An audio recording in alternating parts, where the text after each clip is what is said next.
Cochrane. Oui. Bonjour. Salut. Bienvenue à prochain numéro. Merci. Balado du magazine 7 jours dans lequel on revisite ta carrière à travers nos archives. On voulait savoir, est-ce que ça t'est déjà arrivé d'arriver dans une salle d'attente et de tomber sur ton propre visage comme ça? Ah oui, ça m'est déjà arrivé. Puis on fait comme si de rien n'était. Je me mets pas à lire l'article en profondeur puis à démontrer que je suis dans revue. Là. On fait ça discrètement. Là. Tu es du genre à mettre un autre magazine par-dessus, oui. à l'inverse? Oui, oui, je fais pas exprès. Là. Je le laisse pas bien étendu. Là. J'essaie d'être discrète.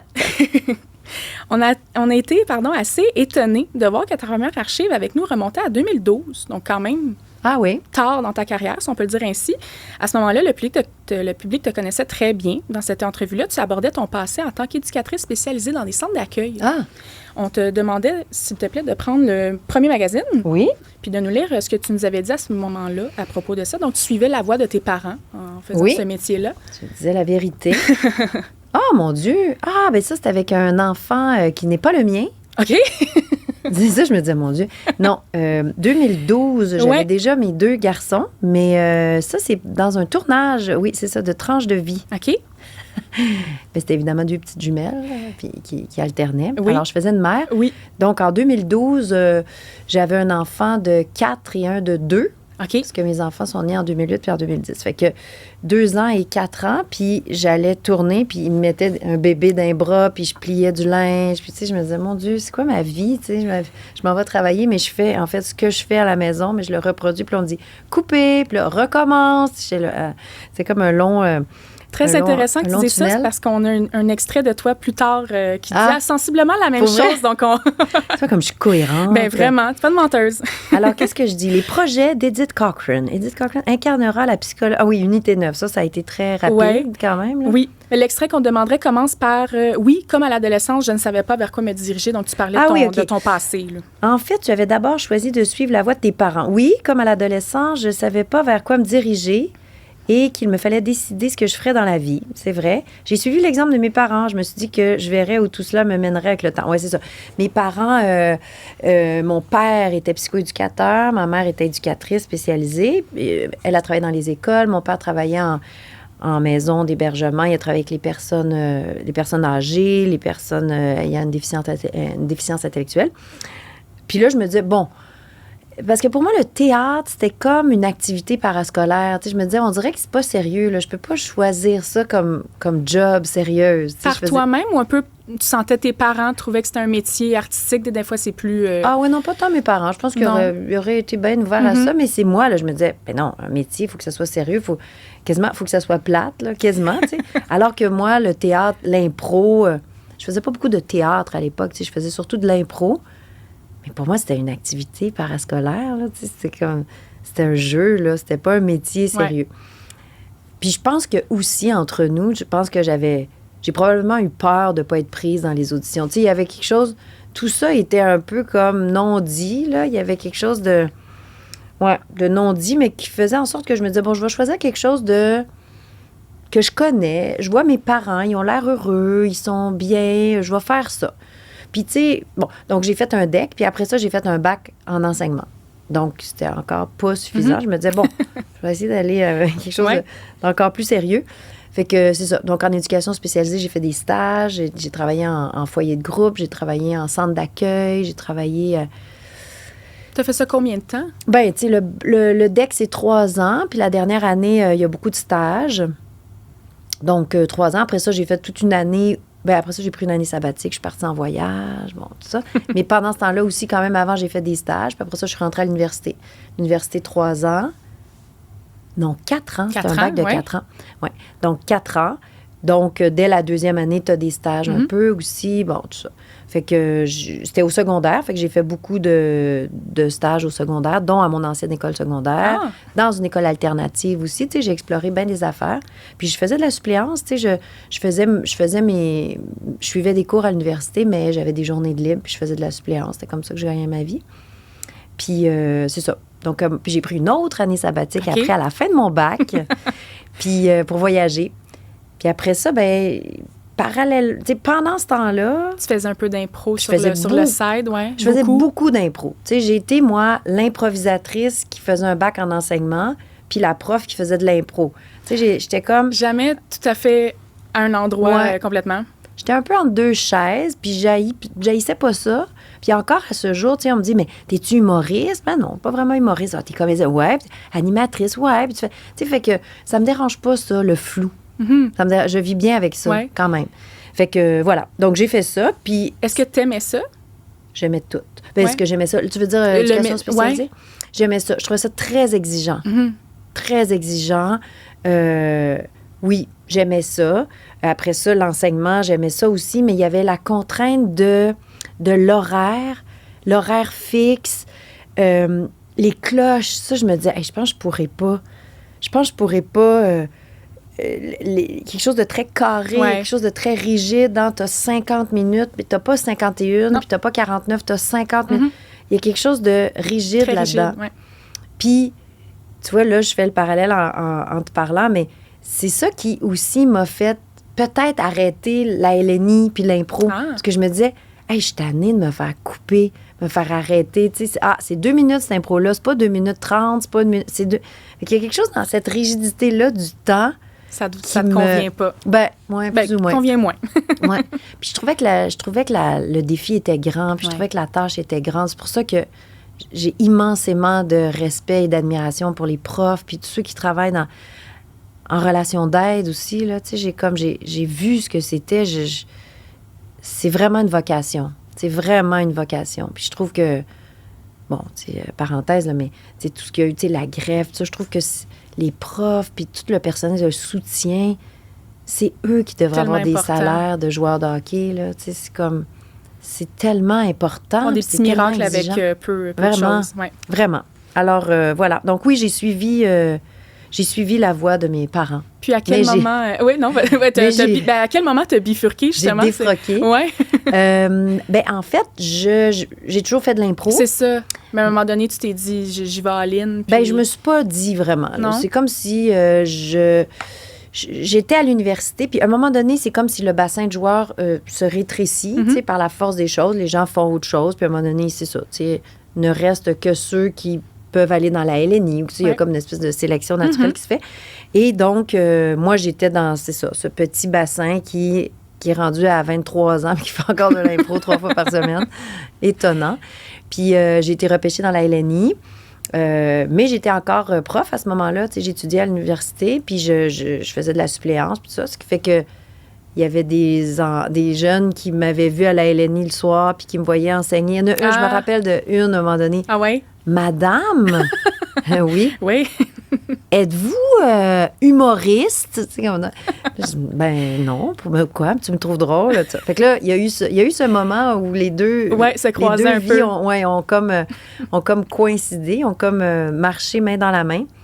Puis, j'ai été dans l'équipe de Jean-Michel Anctil à un moment donné, qui lui avait été approché pour faire un projet qui s'appelait le Sketch Show. Oui. Ça s'appelait pas de même à l'époque, mais en tout cas, puis il avait dit, moi, je connais quelqu'un qui serait très bonne pour faire ça. Et il m'avait donné la cassette du Sketch Show. Vraiment, la cassette, j'ai mis ça dans mon VHS. C'est un format britannique qui a été repris ici, donc. Oui. Qui s'appelait Sketches là-bas, je crois. Là, je suis pas sûre. Et donc, je regarde ça dans mon VHS, puis là, je fais, ça, c'est vraiment drôle. C'est 5 personnes, 3 gars, 2 filles, 5 acteurs qui font des sketchs absolument drôles. Et j'en entends plus parler pendant 1 an à peu près. Puis lui dit non, je sais pas, j'ai pas de nouvelles de ça, je sais pas, j'ai pas de nouvelles. Et à un moment donné, je prends une bière avec mon ami Antoine Vizina qui me dit Hey Edith, ton affaire de sketch que tu m'avais parlé, là, oui. Il dit moi, j'auditionne pour ça dans 1 mois, je sais pas trop. Je dis ah ouais?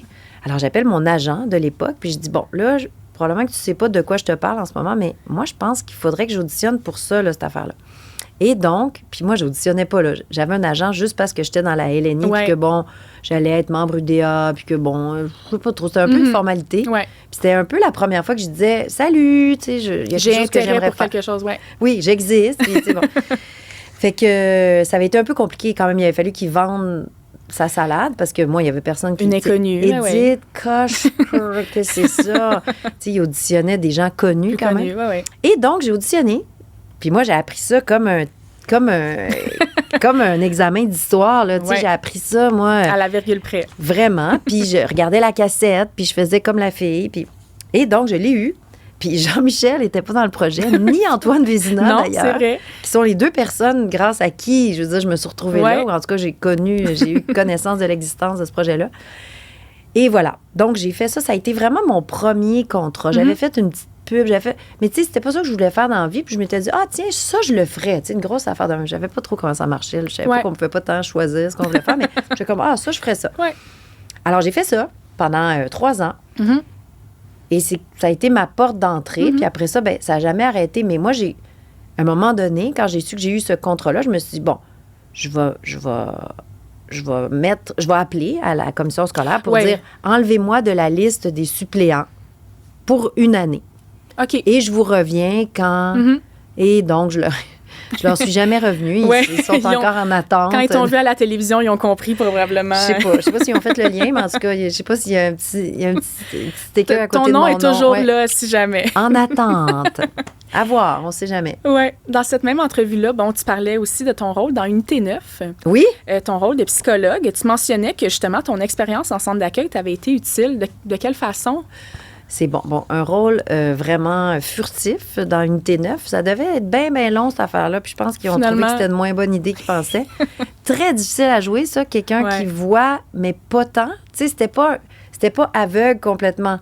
C'était, tu vois, mais si tu regardes directement quelqu'un, tu vois pas le centre, tu vois autour. Ouais. J'étais là, OK. Fait que là, moi, je joue ça, tu sais, mais de quoi ça a l'air, quelqu'un... Bon, tu sais, alors j'étais allée voir des personnes ayant un trouble de la vision, tu sais, j'étais allée... Mais comment joue-tu ça? Ouais. Je pense que j'étais pas bien bonne pour jouer ça. Je sais pas. En tout cas, ils se sont dit, c'est pas la meilleure idée. Alors, j'ai été flushée rapidement. Mais, donc, oui, c'est sûr, parce que j'ai connu ça quand même, pas voir. Pas dans le milieu carcéral. Puis... Pas voir, puis pas en prison, mais quand même être en relation d'aide, derrière un bureau aussi, là, tu sais, il y a quelque chose de la relation d'aide où t'es sur le terrain, mais en même temps, pas tellement parce que t'es dans un bureau, puis il y a quelque chose de... faut que la personne se livre, puis il y a des papiers, il y a de la bureaucratie à travers, entremêlée à la relation d'aide, tu sais. Fait que, Puis côtoyer la souffrance... se sentir privilégié, essayer d'aider du mieux qu'on peut. C'est une drôle de posture. Ouais. C'est une posture d'aide, puis en même temps, toi, tu retournes chez vous le soir, puis ça va bien, puis tu sens que tu es choyé, puis tu as eu une belle enfance. C'est quelque chose de troublant là-dedans, quand même, dans ce genre de relation d'aide-là, qui est super utile et nécessaire, mais qui est une posture particulière. Oui. 2013, maintenant. Tu nous avais accordé une entrevue pour nous parler de la conciliation travail-famille. Ah ben! Tu nous confiais qu'Emmanuel Bilodeau, ton conjoint, vous fermiez ensemble une équipe afin de vous assurer de vous réaliser de manière égale. Bon. Bon. Parfait. Ça, je suis d'accord. Parfait. La journaliste te demandait si tu ressentais tout de même la fameuse culpabilité qui habite plusieurs mères. Donc, si tu peux prendre le magazine numéro 2 maintenant. Le magazine numéro 2. Et nous lire que je réponds à ça. Ce que tu avais répondu à ce moment-là. Si je vis de la culpabilité, j'ai hâte de me relire. Regardons ça, je suis cute. Voyons, je suis en position, on dirait que je suis à la toilette. OK. Bien que vous semblez avoir un certain équilibre, vous est-il arrivé de ressentir de la culpabilité? Oui. Surtout quand mes enfants étaient bébés. Ben voyons, c'est à quelle année? C'est en 2013? 2013. Mes enfants étaient bébés. Il y avait 3 et 5 ans. Oui. OK. Je me rappelle, par exemple, avoir trouvé la situation d'une absurdité sans nom quand j'allaitais sur un plateau entre les prises. Je crois qu'il faut avoir ressenti de la culpabilité pour pouvoir la détecter et essayer de l'éviter. Donc, ça fait un peu écho à ce que tu disais un peu tantôt, là, avoir des enfants bas âge, peut être sur les plateaux. De quoi tu te souviens de cette époque-là, avec les horaires atypiques, puis bon, c'est ça, la conciliation travail-famille? Oui, c'est un drôle de métier pour ça quand même, là, où on a besoin de notre corps, puis en même temps, quand tu es une jeune mère, quand tu as de jeunes enfants, ben ton corps, il est vraiment sur une autre job à temps plein, là, tu sais, fait que le corps, la tête. Fait que j'ai tourné enceinte aussi, où là, tu sais, là, ça paraît, puis c'est cute, puis t'es quand même en train de fabriquer un bébé, puis on dirait que même si même si beaucoup de gens ont connu ça, la maternité, puis avoir des enfants après, c'est comme si quand t'avais plus de bédaine, là, on passait à autre chose. Bon, mais c'est fini affaire, ton projet est fini, parfait. alors que tu as le corps et l'esprit vraiment ailleurs, tu sais. Puis là, c'est sans parler des nuits morcelées, puis du mal partout, puis bon, tout ça. Puis on est dans un métier d'image aussi. Absolument. Où, tu sais, moi, ce que je jouais comme rôle, c'était souvent drôle, il y a quelque chose de bubbly, alors on se fait maquiller, Fait que c'est vraiment absurde que le corps soit pas rendu à la même place que où il faudrait qu'il soit, en tout cas pour le travail, là.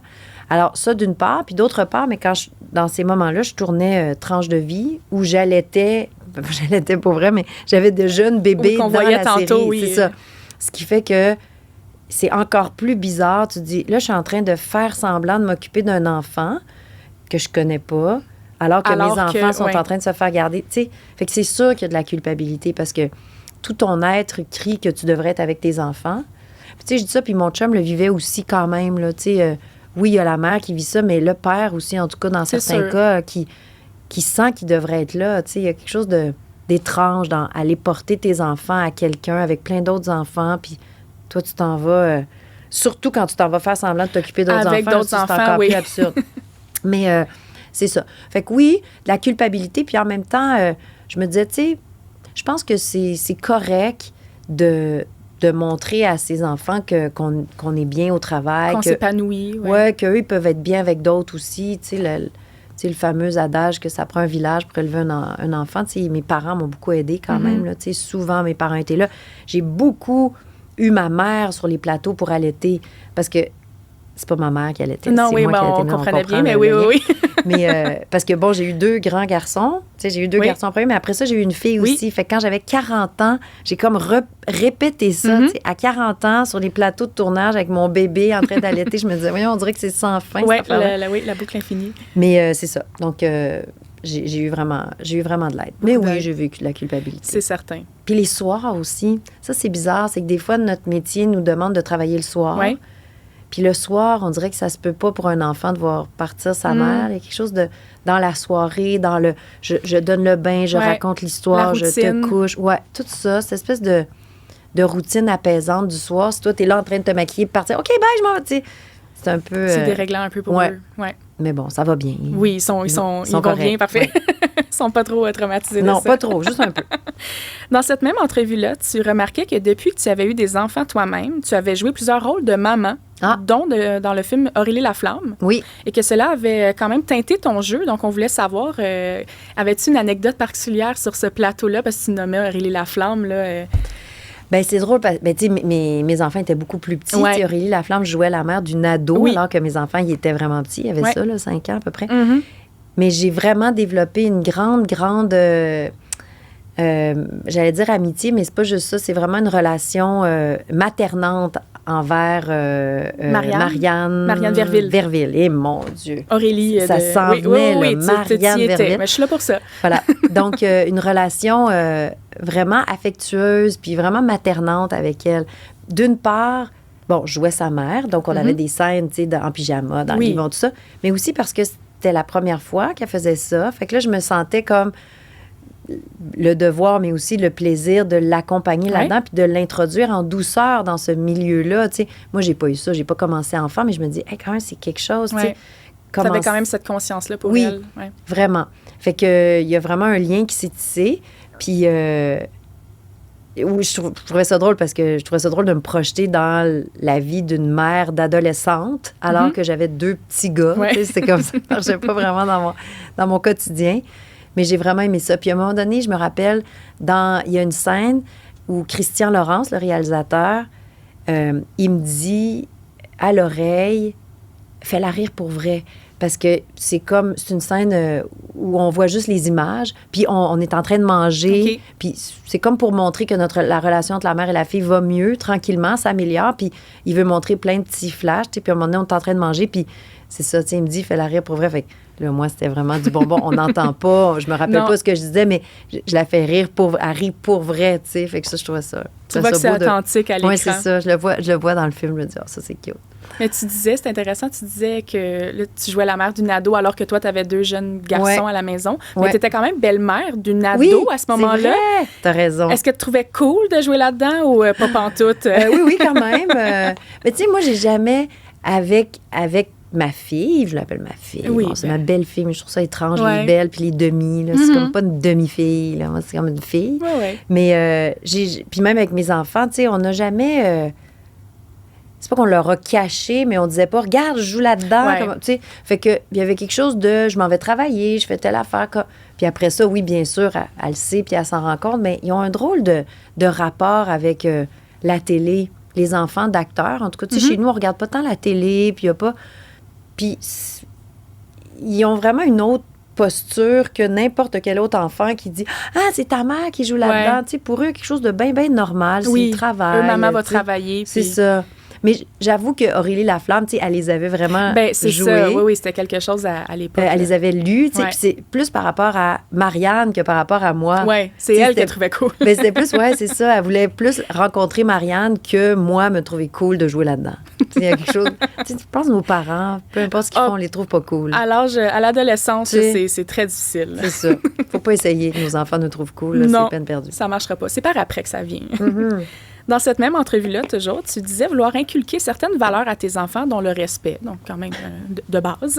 Oui. Et tu disais que l'intimidation te touchait particulièrement. Donc, Oui. si tu peux nous lire la citation à l'autre page, l'archive numéro 3, s'il vous plaît. Oui. Deuxième citation. Pourquoi? Ah oui, ben oui, on voit avec Marianne, justement, ici. Très cute. Wow. Pourquoi? J'ai vécu une petite période d'intimidation pendant environ 2 mois en 5e année du primaire, c'est vrai. Pour y échapper, je passais mes récréations dans les toilettes. J'en dormais pas la nuit. Ma mère avait rencontré le directeur de l'école. Ça s'est rapidement réglé, mais je suis restée très sensible au rejet et à l'intimidation. Je trouve que c'est un fléau terrible. Ben oui, c'est pas fini. Hein? Très difficile quand même. Oui, ben c'est ça, on voulait te demander, aujourd'hui, tu sais, il y a les réseaux sociaux, Ouais. tout ça, comment t'approches ça avec tes enfants? Ça reste un fléau. Là, Absolument. Ça c'est vraiment... Oui, ça disparaît pas du jour au lendemain. Là. Non, puis... On est plus conscient, mais... Maintenant, il y a un mot. Avant, il n'y avait pas de mot. Ouais, Tu sais, on ne exact. savait pas c'était quoi intimider, intimidateur, tout ça. Il n'y Ouais. avait pas de nom pour ça. Maintenant, il y a un mot. Bon, à partir du moment où il y a un mot, c'est comme si là, la chose existait puisqu'on la nomme. Ça, c'est déjà une avancée.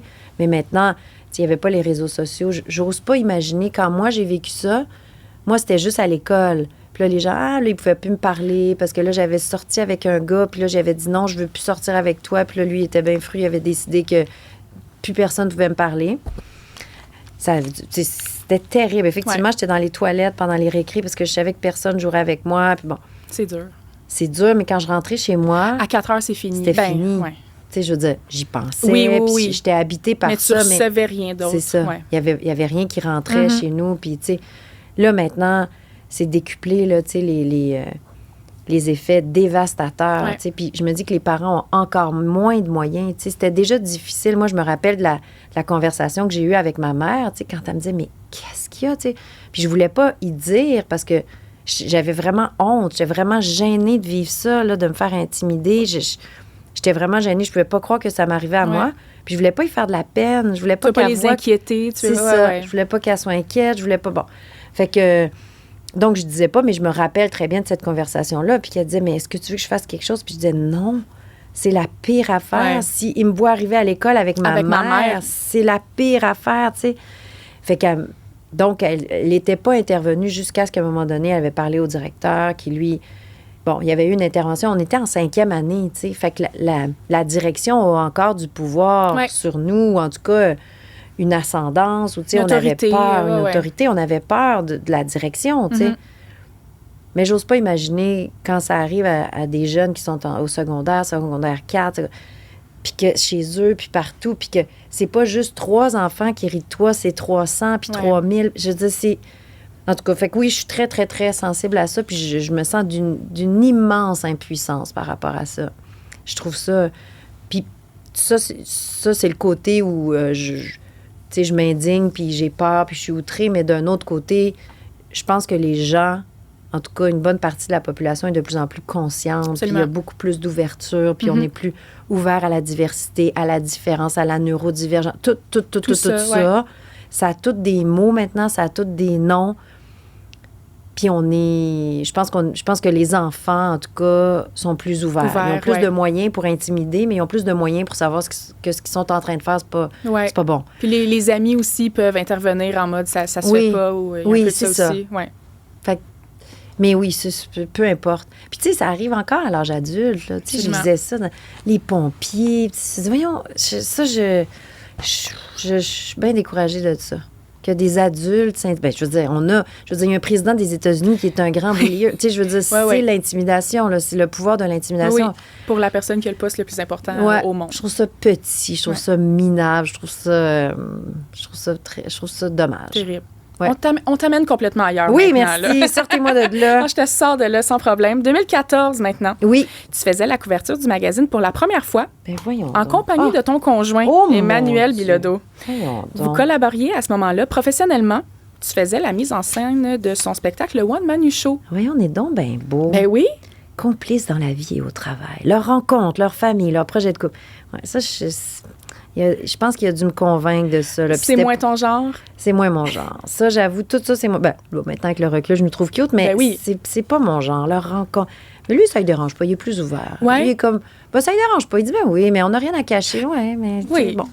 En tout cas, moi, je suis plus pudique. Un peu. On reviendra d'ailleurs. On a le mot pudique, tu me fais penser. Un peu plus tard, oui. Mais c'est ça, les gens, mais là, c'était parce qu'on parlait de notre complicité dans le travail. Oui. Fait que là, quand ça a un lien avec le travail, on dirait que je suis moins frileuse, mais... Plus ouverte. Ben justement, c'était pas la première fois ni la dernière fois avec le One Man Show que vous alliez travailler ensemble. Donc, tu l'as nommé tantôt, le Sketch Show 2004. C'est là qu'on s'est connus, en fait. Exact. Comme on s'est connus dans le travail, c'est comme si... Je sais pas. Il y a quelque chose... Tu sais, si on était... dans des milieux différents. S'ils venaient pas de ce milieu-là, tu sais, c'est comme si là, des fois, je me dis, bon, on n'a pas le choix. Pas qu'on n'a pas le choix, mais tu sais, on s'est connus. Ça va au de soi, ouais. C'est ça. C'est comme si on s'est connus, bon, là, je vais dire, dans l'œil du public. C'est pas ça que je veux dire, mais non, mais on s'est connus sur un plateau de tournage. On était en train de tourner. On faisait déjà des entrevues. Il y a plus de témoins qu'un couple régulier, entre guillemets, qui se croise... qui se courtise là, pour la première fois. On est trop cute, pareil. Ben oui, vraiment, un beau photoshoot. Dans cette entrevue-là, vous aviez tous deux partagé votre première impression de l'autre. Ah, c'est vrai? Avant que tu la lises, par contre, on voudrait savoir ce que... Maintenant, si on te posait la question, qu'est-ce que tu te souviens de cette première rencontre-là, ou en tout cas de tes premières impressions d'Emmanuel? Bien, je me rappelle que la première fois que je l'ai vu... Bon, tu sais, je connaissais son existence, je l'avais vu au théâtre, tout ça. Mais la première fois que je l'ai vu... Bien, en vrai, où on allait collaborer, c'était une lecture du sketch show. Puis lui, il était arrivé en retard. Il n'est pas tant en retard dans la vie, mais en tout cas, en retard ou en tout cas le dernier, disons-le ici. Puis moi, tu sais, là, c'est ça, j'étais à l'université, j'étais prof, là, tu sais, puis moi, mais je connaissais Réal Bossé parce qu'on était à la LNI ensemble. Je connaissais Catherine Desèvres parce qu'on avait des amis communs. Fait que je connaissais pas Sylvain Marcel ni Emmanuel Bilodeau. Eux autres, je les connaissais pas. Mais tu sais, j'étais bien... j'étais pas énervée. J'étais contente d'être là. Tu sais, bon, tout ça m'arrivait un peu... tu sais, j'étais contente, là. Et lui, il est arrivé un peu en retard. Il y avait un immense sac en cuir avec plein de papiers, mais aussi des feuilles d'arbres qui sortaient. Puis il y avait comme...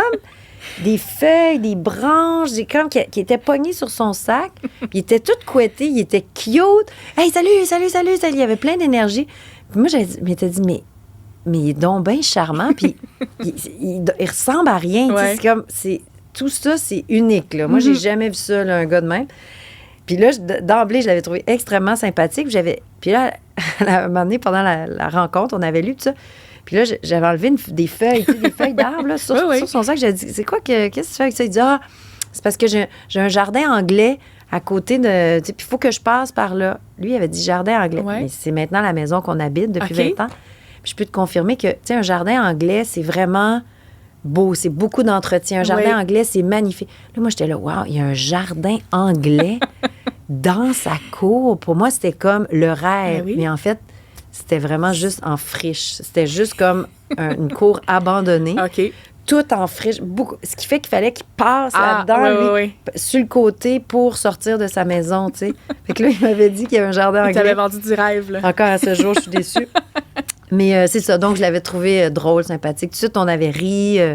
Tu C'est ça que je dis là-dedans? Ben, qu'est-ce que je dis? Oui, t'es quand même dans le même sens. Donc, ton souvenir était bon. Je peux quand même te demander, tu peux nous lire ce que lui a répondu de votre première rencontre, puis la tienne après. OK. Lui dit, « J'ai été séduit par notre complicité et par la joie de vivre que je ressentais auprès d'Édith. » Bon, ça doit être vrai. « Cette fille rend tout le monde heureux. En amour, il faut de l'humour, sinon ça risque d'être difficile de traverser les années. » Ah, c'est vraiment beau. J'adore ça. Très cute. Et toi, de ton côté, qu'est-ce que tu avais répondu? Et moi, ça a été un réel coup de foudre, professionnel et amical. J'ai trouvé Emmanuel drôle, mais maladroit et touchant. Ça m'a charmé dès le début. Comme nous étions en couple, chacun de notre... Oui, c'est ça. On était en couple, chacun de notre côté. Je ne voulais pas m'avouer que c'était un coup de foudre amoureux. Oui, c'est ça. Là, donc, ça a débloqué quelques temps plus tard, oui, c'est ça. de ce que je comprends. D'ailleurs, tu sais, c'est parce qu'on n'allait pas là. Tu sais, on était des collègues de travail, puis là, on riait, puis là, on se trouvait drôle. Moi, je le trouvais drôle, on riait, puis on avait beaucoup de sketchs ensemble. Parce que ce qu'on comprenait, c'est que dans le sketch show, il y avait 5 acteurs, 3 gars, 2 filles, puis moi, je faisais tout ce que... Comment elle s'appelle? En tout cas, une fille, pas Carrie, mais... Ah, dans la version britannique, OK. En tout cas, elle, tout ce que cette fille-là faisait... OK, tu vous repreniez exactement. Oui, OK. Moi, je savais... Toi, t'étais elle. Moi, j'étais elle. Okay. Je faisais tous les personnages qu'elle faisait. Puis lui, son personnage, l'acteur, il s'appelle Lee Mack, je me rappelle. Je me rappelle pas comment s'appelle la mienne. En tout cas.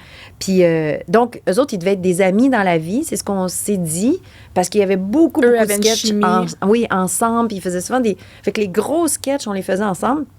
C'était beaucoup de travail, tu sais. Les gens disaient, hey, c'était-tu de l'impro? Vraiment pas, là. Tu sais, c'était beaucoup de travail. Fait qu'on avait beaucoup de moments où on répétait ensemble, on travaillait ensemble, on était calés le matin à 5 h du matin ensemble, tu sais. Fait qu'on était beaucoup ensemble. Ouais. Puis on se faisait rire, on n'a pas arrêté de rire, on riait. Voilà. On rit encore, là, je dois dire. Oui. Bon, on rit moins, probablement. On est usé après 20 ans. Mais donc, ton souvenir était bon. C'est quand même exact. Oui, c'est vrai. Dans cette même entrevue-là, vous vous qualifiez tous deux de workaholic. Ah, Est-ce que tu dirais la même chose aujourd'hui? Eh, mon Dieu, pourtant. Tu trouves ça drôle que vous ayez dit ça à l'époque? Oui, parce que je trouve... En fait, ouais, c'est comme si, là, je l'entends de façon péjorative. Tu sais, pour moi, quelqu'un de workaholic, c'est quelqu'un dont le travail prend bien trop de place, puis que tout ça. Alors, peut-être qu'on se sentait de même à l'époque, là. Si c'est écrit là-dedans, c'est parce que c'est vrai. Si vous l'avez dit, nous, on écrit ce que vous dites. Oui, c'est ça, on est cité, là, très bien. Mais mais peut-être, en effet, que la connotation n'est pas la même. Oui, OK. En tout cas, moi, aujourd'hui, avec mon âge vénérable, j'ai l'impression... Il y a quelque chose d'un peu péjoratif dans le terme. Je pense qu'on aime beaucoup travailler. Ce que vous faites, On aime notre travail, on aime beaucoup travailler, mais j'ai l'impression... Moi, si je regarde ça, a posteriori, je me dis... Hey, si j'avais pas eu d'enfant, si j'avais pas eu... J'aurais vraiment plus travaillé, puis j'aurais aimé ça dans le sens où j'ai beaucoup tout aimé ce que j'ai fait, là. Tu sais, j'ai du fun sur un plateau, j'aime travailler, tu sais, je suis pas angoissée, je suis pas stressée par le travail, ça me fait pas faire de l'insomnie, j'aime ça, je suis bien, tu sais, quand je travaille. Puis j'ai l'impression que je me suis empêchée, j'ai pas de remords ni de regrets, mais que j'ai souvent pris des décisions pour la famille plutôt que pour ma carrière. Fait que c'est drôle de dire workaholic parce que... Alors que tu n'as pas fait passer le travail avant. Ben j'ai pas l'impression. Tu sais, j'ai vraiment l'impression que j'ai souvent mis la famille avant le travail, tu sais. Mais là, je le dis maintenant avec le recul. Mais encore à ce jour, tu sais, je me dis... Il y a des affaires que je refuse, puis je me dis, attends, rendu là, ça me tente, mais rendu là, attends, ça va être la fin de l'année scolaire, il va y avoir telle affaire. Ah non, je pense que je préfère garder ce moment-là, famille, tu sais. Mais tu vois, on m'a soufflé là, la citation exacte. Oui. Si nous n'avions pas d'enfants, en bon workaholics que nous sommes, nous serions toujours absorbés par le travail. Fait que voilà. C'est ça? Ouais. Bon, mon Dieu, je suis cohérente avec les années. Mais ouais, c'est ça. Fait que oui, workaholic dans le sens que vraiment, on aime notre job, les deux, qu'on travaille ensemble ou pas, là, sur des affaires différentes. T'sais. Moi, oui, j'ai fait de la comédie, mais j'ai fait comme actrice, mais j'ai fait de la mise en scène. Là, j'écris des livres. Tout ce que je fais qui gravite autour de ce métier-là, je l'aime, puis je l'apprécie, puis je le savoure, tu sais. Fait que oui, j'aurais travaillé plus. Ouais. Ça prend tellement de temps, des enfants. Oui. On a 3. C'est quoi cette idée-là? 3. Ça prend beaucoup de temps. Ça t'occupe un horaire, là, quand même. Voilà. Donc ça, c'était 2014, le One Man Show. 2004, le Sketch Show, donc on parlait tantôt. Est-ce qu'il y a eu une crainte de travailler ensemble à nouveau ou pas du tout? Ah non, c'était vraiment le fun. Parce que là, il y avait comme un rapport différent aussi. Oui. Là, tu le mets en scène, son spectacle. Vous n'êtes pas d'égal à égal, si on peut dire entre guillemets. Là. Vous jouez pas ensemble. C'est vrai, tu as raison. Là, tout à coup, j'avais la posture de metteur en scène. Ouais. Moi, je l'aurais pas proposé. Tu sais, j'aurais pas... Ça me serait pas venu dans la mesure où c'est un drôle de rapport. Puis, tu sais, mettons, dans notre intimité ou dans notre vie de tous les jours, on n'a pas tant ce rapport-là de moi ou tel... Tu sais, on a chacun nos territoires un peu, si tu veux. Puis, tu sais, c'est pas moi qui mène, puis que lui, tel... Tu sais, fait que, bon. Mais c'est vraiment lui qui me l'a demandé. Puis, tu sais, déjà, je l'aidais. Il me posait des questions, puis là, telle affaire, puis il y a ça. Puis il avait demandé à une autre metteur en scène au départ. Puis c'est moi qui l'avais conseillé. Ben oui, tu devrais faire ça avec Brigitte Poupard. Puis elle était bonne, puis nanana. Puis il avait commencé le travail. Puis les deux, ils se disaient, on dirait qu'on se comprend pas. Ça s'est bien fait, là, vraiment super bien fait. Mais ça arrive que des fois, ça clique moins ou une vision différente, tout simplement. Oui, c'est ça. Puis, c'est ça. Puis moi, je continuais à conseiller, dire « Ah, tu sais, tu pourrais peut-être faire telle affaire. » Puis à un moment donné, il avait dit « Hey, je pense que c'est vraiment toi qu'il faut qu'il fasse ça. » Puis là, j'ai été flattée. Puis ça a bien été.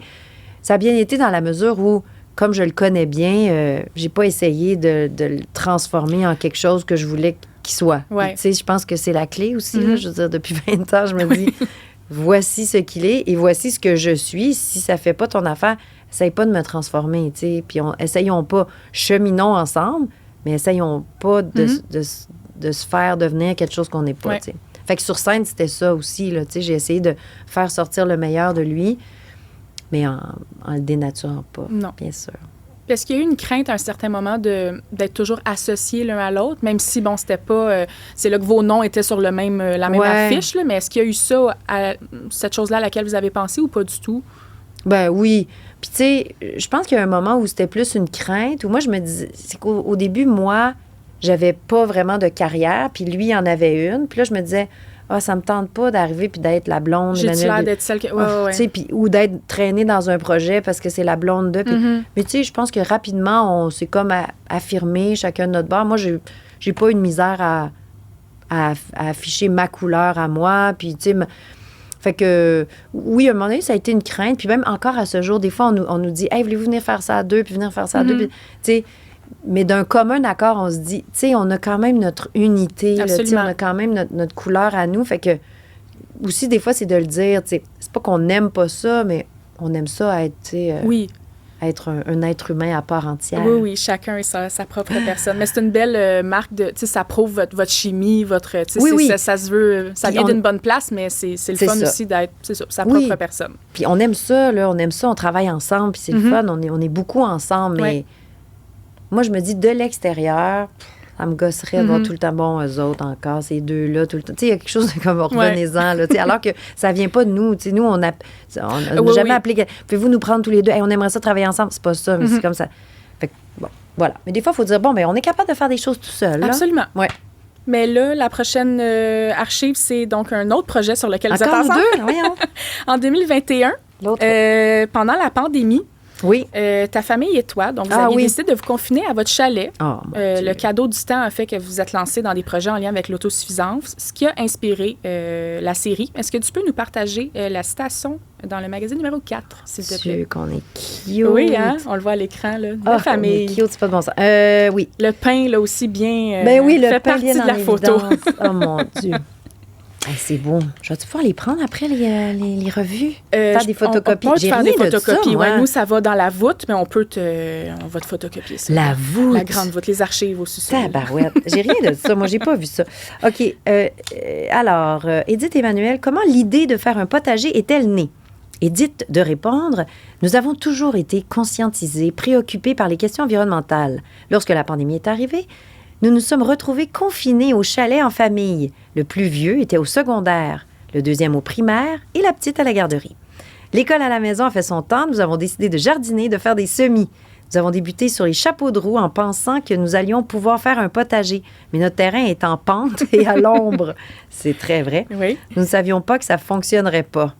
Donc, c'est de là qu'est née l'idée drôle. de votre série documentaire « C'est plus qu'un jardin Oui. » de votre désir de partager donc ces découvertes-là, succès et échecs inclus. Ah oui, ça, beaucoup d'échecs d'ailleurs. C'est qu'en fait, on faisait ça.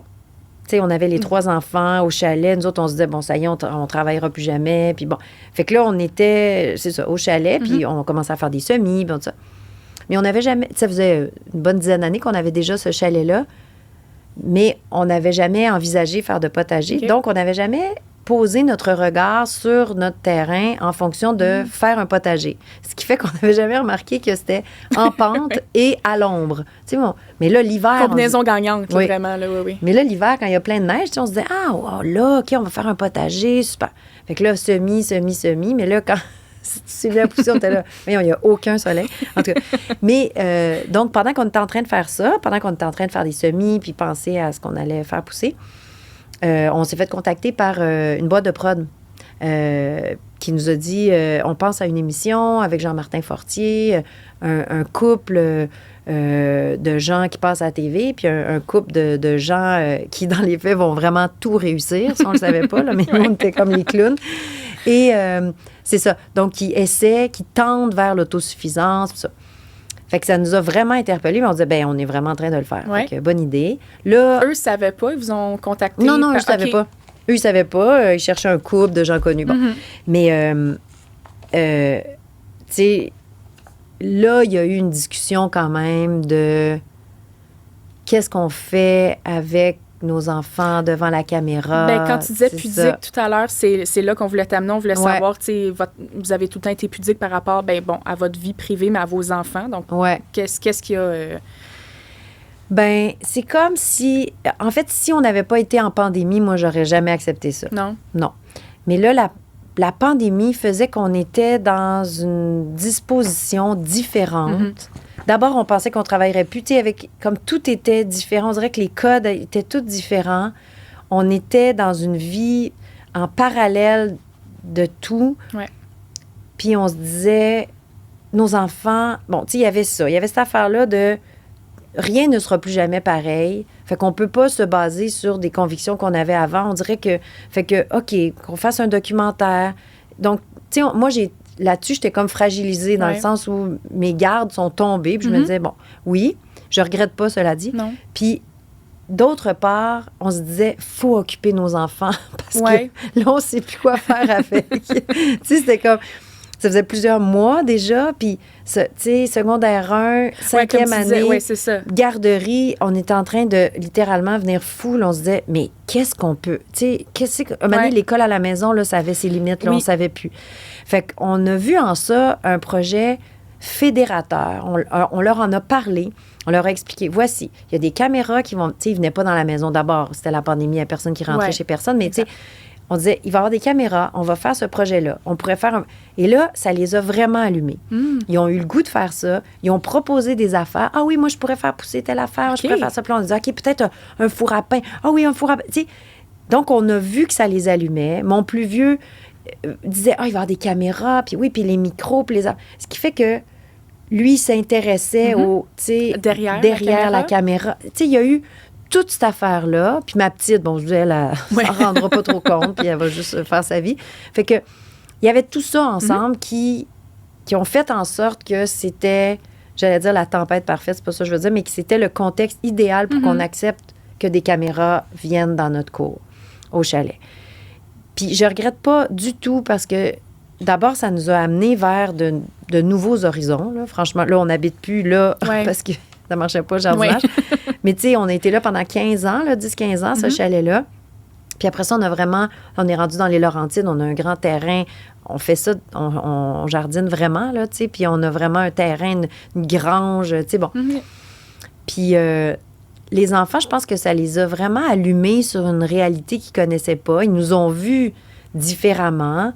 Ils ont vu ce que c'était le tournage aussi. Ils ont vu travailler un peu. Ben, ils ont vu un peu parce que notre côté professionnel ressortait aussi. Tu sais, on sait bien que Tu sais, il faut attendre que la technique se place, il faut telle affaire, placer le micro, enlever le micro. Absolument. Tu sais, tous des petits détails que nous, on fait machinalement, mais que pour eux, autres, ils ont vu ça, tu sais, ils se sont intéressés à tout ça. Là, quand il y avait un micro, là, ils savaient qu'on disait, idéalement, il ne faut pas trop parler en même temps. OK, puis là, essaye de te mettre face à la caméra. Tu sais, des affaires que je trouvais ça vraiment cute de les voir découvrir ça, tu sais. Bon. Après ça, il y a toute la thématique de l'éco-responsabilité, tu sais, qu'on a eu l'impression de leur transmettre aussi un peu.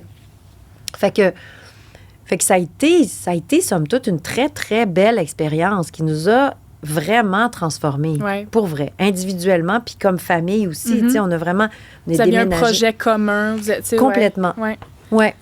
Fait que... Puis ça a fait de la fin de la pandémie quelque chose de réjouissant aussi. Tout à coup, on avait, mettons, une dizaine, quinzaine de journées de tournage, mais quand il y avait une journée de tournage, puis que là, l'équipe arrivait, là, les gars, ils se levaient tôt, puis ils étaient comme, OK. Ils avaient hâte à quelque chose. C'est ça. Puis on avait une petite boîte à lunch, comme si on était sur un plateau de tournage. Ils étaient comme, oh, tu sais, bon. Puis il y avait tout ça qui était vraiment le fun. Mais on a travaillé. Oui. Les gens, ils pensent qu'on avait toute une équipe qui faisait les choses pour nous, là. Pas pantoute, là, tu sais, on a vraiment travaillé. Puis la saison 4 de cette émission-là, on est rendu dans notre gros terrain dans les cantons de l'Est, puis on empelle du compost, puis on brouette, puis on y va, puis les bâches, puis c'est nous qui l'avons fait. On a été accompagnés, on a été conseillés. Il y a des gens qui sont venus voir notre terrain puis qui nous ont dit « Ah, pourriez faire telle affaire. » Tu sais, on a été accompagnés vraiment. Mais le travail, les mains dans la terre, c'était vous. Encore à ce jour, on fait ça. On monte la semaine, des fois, là, un petit mardi, on y va pour planter l'ail. Puis tu sais, on est rendu qu'on fait ça dans la vie. C'est quand même... Fait que très, très, très belle expérience. Vraiment. Je trouve ça beau que vous les ayez consultés aussi, vos enfants. Ah ben oui. Ça faisait partie oui, complètement. de leur quotidien aussi. Puis eux, ils avaient vraiment le goût. Là. Ils étaient comme « Yeah! » Tu sais, ça les effrayait pas du tout. Là. Fait que... Tant mieux. C'est parfait. 2022 maintenant. Oui. Tu as quitté Les Enfants de la télé. Oui. Que tu co-animais avec André Robitaille depuis 8 ans. Oui. Est-ce que tu peux nous raconter un peu la genèse de ça? Comment tu es arrivée tu remplaçais Antoine Bertrand? Oui. En fait, comment je suis arrivée là? J'avais été invitée aux Enfants de la télé, je ne sais pas en quelle année, là, je ne suis pas très bonne dans les dates, là, mais j'ai été invitée au moment où l'équipe savait que Véro s'en allait. Et il savait aussi qu'Antoine s'en allait, mais personne ne le savait. OK. Tu sais, c'est ça. Quand Véro a annoncé qu'elle partait, lui l'a dit aussi. Okay. Bon, l'équipe le savait, mais personne ne le savait. Les gens ne savaient pas. Et donc, moi, j'ai été invitée à la fin de la saison que Véro animait. Puis j'ai été drôle, ça a l'air. Moi, j'étais bien... J'étais moi-même. J'étais avec José Godette puis Raoul Duguay. OK. Un beau trio. Mais tu sais, là, il y a eu du Nutella sur Antoine. Ah, c'est cet épisode-là. En tout cas, ça a dégénéré. Puis Raoul Duguay qui chante. C'est comme un peu fou. Moi, j'étais très bien là-dedans, très heureuse. Puis j'étais bien relax. Puis ils m'ont trouvé bien drôle. Fait qu'ils se sont dit, hey, peut-être qu'elle pourrait remplacer Antoine. Oui. Bon. Et donc, suivant le départ de Véro, ils disent qu'il va y avoir des auditions pour la remplacer. Fait que là, ça a l'air que ben des animateurs et des animatrices ont postulé, ont comme appelé la production pour dire, hey, s'il y a des auditions, je voudrais. Ouais. Moi, je me sentais aucunement concernée par ça. Là. Je savais à peine que Véro s'en allait. Je me disais, bon... à la limite, je me disais, mon Dieu, pourquoi il continue? Il devrait arrêter. Tu sais, Véro s'en va. Qui c'est qui va remplacer Véro? Bon. Qui va reprendre le flambeau de Impossible, ça? Un peu? Et mon agence m'appelle pour me dire, Édith, il y a un appel, tu as une demande d'aller passer l'audition pour remplacer Véronique Cloutier aux Enfants de la télé. J'étais là, mais... Ils sont trompés. Joke, là, ils sont trompés. Ils sont donc bien mal pris. Je dis, quoi, il n'y a personne qui veut faire ça? C'est quoi qui se passe? Bon. Elle me dit, non, au contraire, il y a 6 places. Okay. Il y a 12 000 personnes qui ont postulé. Ils en ont pris 5. Mais la 6e, il la réserve pour toi. Il aimerait ça que toi, tu sois là. Moi, j'étais là, OK. Je comprends rien. Et je regarde dans mon agenda et je vois que je suis dans une fin de semaine de ski de fond en Gaspésie. OK. C'est pas à la porte. Puis, tu sais, moi, j'adore ça, là, faire du ski de fond en Gaspésie. Alors, je réponds, hey, c'est vraiment plate, mais je pourrais pas être là parce que une fin de semaine ou une semaine, je sais pas trop. Okay. Là, je pense que c'est la grande traversée en Gaspésie. Okay. Je dis, hey, ben non, je peux pas, je vais être en ski de fond, tout ça. Fait que là, mon agence, OK. rappel, non, et là, la production fait, non, mais on aimerait vraiment ça qu'elle vienne. Alors, mon agence me rappelle, fait, bon, Edith, là, le ski de fond, peut-être. Il y a d'autres dates, là, peut-être. C'est ça. Puis là-dessus, mon chum, quand même, il a dit, bon, là, Edith, franchement, tu sais, peut-être ça sera pas remplacé Véro, mais tu sais pas, là, s'ils veulent te voir, ils ont peut-être une autre idée, puis tout ça, puis c'est jamais mauvais. Puis, tu sais, moi, je suis vraiment pas bonne dans ces affaires-là. Je suis pas stratégique. Je suis comme, ben, OK, je vais y aller, tu sais. Alors, je suis arrivée là, préparée, parce qu'il m'avait donné des extraits à visionner, puis comme la vraie émission, là, tu vois les extraits, puis là, tu vois un peu... bon, il y avait des vrais invités, là. Un pilote, un peu, mais pas... Oui, c'était comme un... C'était des auditions, mais... L'émission jouait déjà, fait que c'était pas un pilote, mais dans le sens, c'est une fausse émission, si on veut. C'était vraiment comme une émission. On était dans le décor, il y avait 3 invités, puis il y avait Antoine qui était là. OK, c'est ça. Oui, parfait. Donc, lui, il était là. OK. Lui, il était là. Fait que là, moi, je le fais, mais vraiment en me disant, mon Dieu, bonsoir, bienvenue. Hey, hein, vous êtes surpris? Moi aussi. Tu sais, j'étais vraiment, là, je me disais, qu'est-ce que je fais là? Puis j'avais fait quelques jokes, mais tu sais, sans trop préparer. Puis à un moment donné, pendant un extrait, on regarde pour vrai un extrait, puis Antoine, il m'avait fait, toi, il m'avait fait ça, tu sais. J'étais là, OK. Et par la suite, j'ai su que, c'est ça, ils voulaient juste tester. Ils voulaient voir. Donc c'était ça leur but. C'était ça leur but, mais moi, je n'avais rien vu de ça. Puis, donc, c'est ça. Donc, après, j'ai eu un appel. Mon agence m'a dit, hey, écoute, il te l'offre, là, il t'offre de remplacer Antoine Bertrand. J'étais là, ah, mon Dieu, il s'en va, c'est bon à savoir. Oui, c'est ça, tu l'apprends en même temps. Fait que tout ça. Donc, alors, c'est comme ça que je me suis retrouvée aux Enfants de la télé. Puis, j'ai fait ça pendant 8 ans. Puis, ça a été une adaptation, mais qui m'a beaucoup, beaucoup, beaucoup, beaucoup servi, tu sais, parce que je pense que je suis devenue l'animatrice que je suis aujourd'hui. Vraiment, parce que j'ai appris à garder mon côté spontané. C'était tout ça le défi, là, parce qu'il y a des auteurs et des autrices qui proposent des blagues. OK. Fait que là, moi, c'était la première fois que ça m'arrivait, là, tu regardes un extrait, puis là, tu sais que tu as quelques blagues. Il y en a que c'était moi, mais il y en a... Mais tu sais, d'être préparé pour dire des blagues... Pour des choses sont supposées être spontanées. Oui, c'était vraiment... Ça, c'était vraiment particulier. Puis je suis la seule qui a quelque chose de préparé. Les invités n'ont pas ça. Bon, André, il savait où il s'en allait, mais je veux dire, tu sais... Fait que là, donc, c'était de mettre ensemble, là, d'arriver à coïncider ou à faire concorder mon cerveau d'improvisatrice avec mon cerveau de fille qui a appris des affaires, tout en étant à l'écoute de ce qui se passe. Oui. Parce que je me suis rendu compte au fil de l'expérience que ce qui était écrit, c'est jamais ça. C'est une base, puis il faut que tu le prennes comme un caucus d'impro. Mais ce qui est le plus payant, puis ce que les gens veulent voir, puis ce qui est le plus drôle, c'est ce qui se passe spontanément. Fait que si quelqu'un dit quelque chose qui clairement n'est pas prévu, mais si tu rebondis là-dessus, c'est ça qui est le plus drôle. Fait que, donc, au fil de ces 8 années-là, j'ai appris à me construire avec tout ça, avec une préparation, avec ma spontanéité, mais sans couper la parole. En fait, mon problème, c'était pas que je coupais pas la parole, c'est que je voulais tellement pas couper la parole que j'attendais...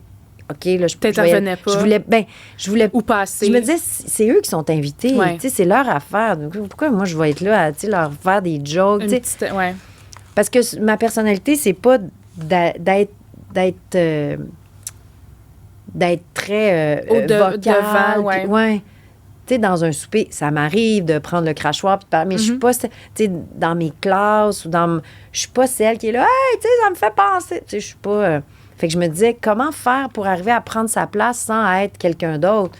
Puis, je remplaçais Antoine Bertrand, tu sais, je le trouve hilarant, je le trouve merveilleux, mais je disais, mais je suis vraiment pas Vous n'êtes pas la même, ben non. Si je veux dire, je vais pas essayer de faire du Antoine Bertrand, ça va être très mauvais, ça sera pas moi. Fait que, tu sais, comment faire pour rester qui je suis, mais en répondant à la commande? Oui, pas dénaturer l'émission sans te dénaturer toi-même non plus. Voilà. Fait que très, très, très, très, très formateur. Ouais. Vraiment. Mais je suis très contente d'avoir quitté, cela dit. je suis quittée. Je suis quittée. J'ai quitté au bon moment. Ben, tu nous amènes, écoute, sur le prochain mois. On dit, c'est comme si c'était organisé. Je pense ça, je suis rendue.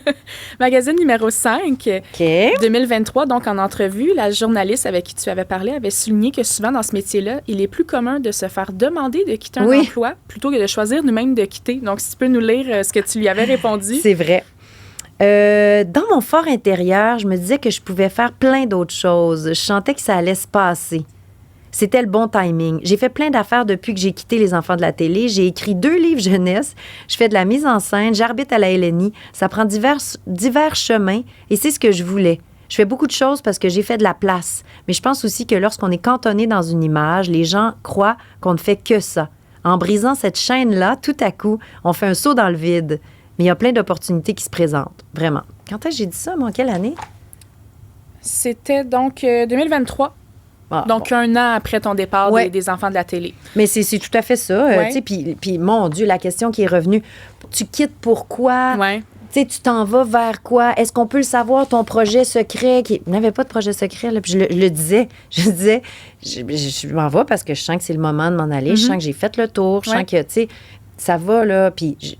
par respect pour le show, pour les gens qui écoutent ça, pour les gens du public, je vais m'en aller avant d'être tannée. Là, je vais laisser la place à quelqu'un d'autre, quelqu'un qui veut faire ça. Fait que, puis, j'ai fait ça avec la LNI aussi. Je suis partie à un moment donné, avant de me tanner, par respect pour ce jeu-là, je le sens quand ça me tente plus, puis je le dis, puis je m'en vais, c'est tout. Mais c'est un beau lâcher-prise que tu as. Est-ce que ça devient peut-être justement du fait que tu avais un passé avant d'être actrice, parce que peut-être. Dans ce métier-là, c'est un peu difficile, comme la journaliste te disait, là, c'est rare qu'on quitte de nous-mêmes parce que, stabilité, parce que plaisir, peut-être. Revenu, entrée d'argent ou je ne sais trop. Il y a plein de choses qui expliquent ça. Mais là, c'est toi qui décides de quitter. Fait... C'est probablement parce que mon entrée dans ce métier-là s'est fait un peu malgré moi. C'est bien, bien différent de quelqu'un qui a toujours voulu faire ça, qui a fait ses auditions, qui s'est fait refuser une première fois dans une école de théâtre, qui a essayé une autre fois, qui a été accepté, qui a fait ses auditions, qui a été refusé, qui a refait... Tout ça qui fait que quand tu as quelque chose, tu le gardes avec raison. Moi, c'est comme ça m'est arrivé. Puis fait que j'ai pas de misère à partir. Je sais qu'il y a autre chose. Je sais pas. Pour moi, c'est pas comme une finalité. Là, puis j'adore ça. Mais parce que j'adore ça, je me dis, je vais pas stagner à quelque part.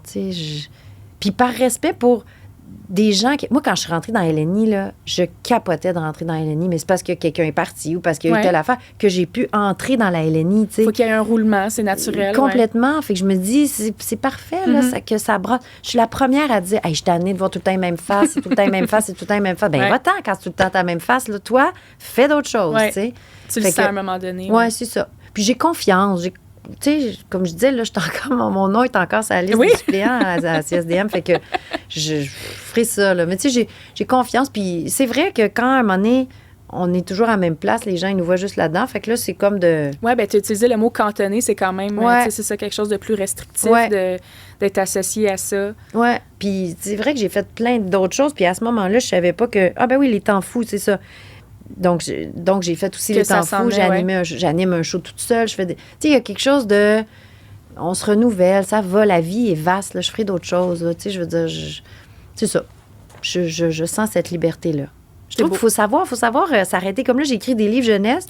J'en ai écrit 3. C'est un succès, là, ça va bien, nanana. Mais le 3e, c'est le dernier. C'est le dernier. Je vais faire d'autres choses. De cette série-là. Mais je vais faire d'autres choses, tu sais. Bon, c'est un métier assez large. Tu peux...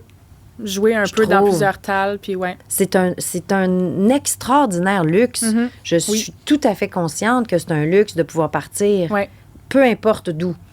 Pouvoir partir de quelque part, c'est un luxe. Sentir que tu peux partir, c'est parce qu'il y a une confiance, puis il y a quelque chose après, ailleurs, à côté.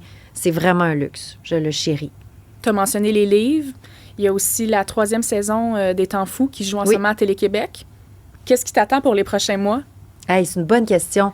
Bien là, les temps fous, on souhaite une 4e saison. On est déjà en train de se dire, qui c'est qu'on aimerait inviter, puis telle affaire. Moi, je prends des notes de, ce thème-là, cette affaire-là. Tu sais, ça, c'est quand même, ça m'habite. J'ai écrit un autre livre. Là, tu sais, j'ai fait une trilogie. Le dernier est Au fond de ma cour. Il vient de sortir. Ça, c'est... Oui, tu disais 3, fini. Mais ça roule, tu sais, il vient de sortir. Fait que là, je fais encore des séances de dédicaces, des lectures avec des enfants. Ils adorent ça. Mais là, j'ai écrit un autre livre. Je ne sais pas encore ce que c'est. Qui va être pour des enfants un petit peu plus vieux. Puis qui va être toujours illustré par mon amie Isabelle Brouillette, qui a illustré les 3 autres. Qu'est-ce que je fais d'autre? Ah, ben, j'ai une idée de série. Mais là, ça, je ne veux pas en parler. Je peux pas en parler. Là. Je ne peux pas en parler. Mais ouais, c'est ça. Mais une idée de série, c'est quand même, c'est un beau grand projet, ça. Voilà. Donc, je suis plus dans l'écriture. Après ça, je sais pas, là, inspirer, expirer, 3. Tu sais, j'arbitre à la LNI. Je fais comme plein d'affaires. Mais c'est ça. J'essaie de pousser là-dessus un petit peu, là, l'écriture. J'aime bien une ça. Avenue que tu as découverte que tu aimes ça. Voilà. Tu t'ennuies pas, en tout cas. Je m'ennuie pas. Il y a mon jardin. C'est des affaires, là. Merci, Édith. Ça fait plaisir. Merci à toi. Pas trop traumatisée de ce que tu as lu. Mais là, on dirait qu'il y en avait d'autres, là. C'est quoi, ça? C'est ce qui m'attend? C'est le futur? Le futur. Mais on avait de l'extra, là, au cas où on manquait de jus, mais finalement, on manque pas de jus du tout. Ah, ben oui, la mise en scène ici. Hey, hein, j'en ai dit des affaires. Mais rien que tu regrettes, rien de gênant. Non, pas tellement. Pas du tout. Bon, je remarque que ça fait 2 fois que j'ai le même collier. Ben parfois aussi, on reprend les mêmes photos. Ça nous arrive aussi. Ben, à moins que ce soit un collier que tu Non, chéris. J'aurais pu le mettre aujourd'hui, d'ailleurs. Je l'adore. Oui.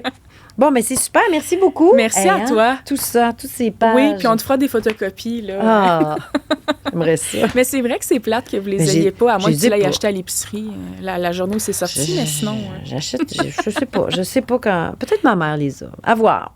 Hey, merci, là. Ben, ça fait plaisir. Prochain numéro est une production de Cube Studio. À l'animation, Vanessa Hébert. Conception et production contenu, Simone Fortin-Bélanger.